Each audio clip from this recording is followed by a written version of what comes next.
Good evening and welcome to Left, Right and Centre this week. I'm Nidhi Razdan. Tonight, the Prime Minister and Sonia Gandhi face off over changes to the Right to Information Act. Is politics overriding pragmatism on the fuel hike? And why are so many projects named after the Gandhis?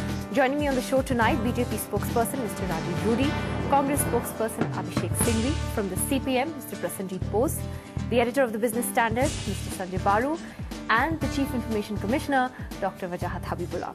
Well, let's get straight to our first story tonight. 7 versus 10. Who is bigger? That's the question we're asking in the backdrop of reports that the resident of 7 RCR, the Prime Minister, is at odds with the resident of 10 Janpath, Sonia Gandhi. There have been reports that on a range of issues, from talks with Pakistan to BT Brinjal, the PM has been asserting himself vis-a-vis the party. But the latest point of difference is over the Right to Information Act. Now, as NDTV first reported last night, Mrs. Gandhi wrote to the Prime Minister a couple of months ago saying there should be no changes to the RTI.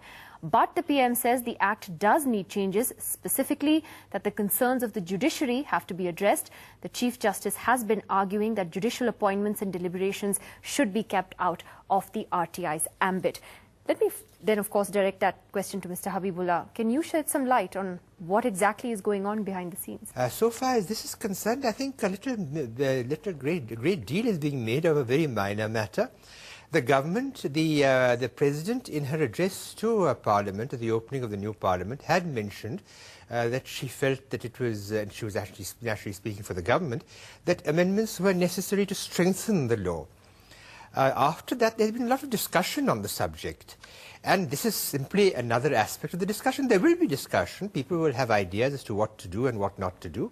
And in fact, the Department of Personnel and Training had, after our last annual convention, convened a gathering of all the information commissioners of India who were here to attend our convention, to consult with them on the possibilities and the mode of changing or strengthening the RTI Act.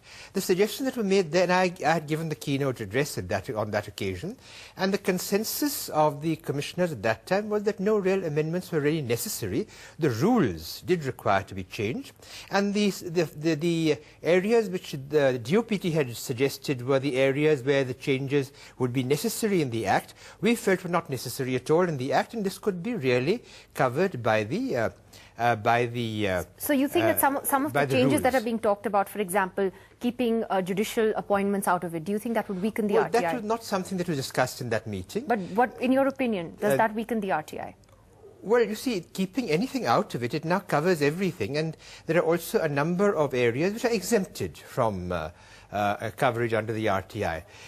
The courts have in fact widened the range of the RTI. The decisions of the Delhi High Court specifically have extended the range of the RTI, and it's given us a lot to learn. And you feel it should remain that way? They've been going beyond what we have said. Would you agree with that there shouldn't be any amendment? What's the thinking within the party? Yes. By and large, yes. And let me, perhaps with the advantage of an insider in both these spheres, say 2 or 3 things. One is that you have raised the very narrow and specific issue of whether consultation between judges, both of the High Court and the Supreme Court, regarding appointments should be disclosed. Now, that's a very sensitive, contentious issue on which discussions rightly should go on between different fora. Because when I am a judge appointing at the collegium these gentlemen, and I write something about them, and that writing between people is exposed to the RTI, that's an issue to be considered. That is, I think, a very valid debate going on in different levels of the government. To describe it as a discord or to describe it as a disagreement is completely wrong.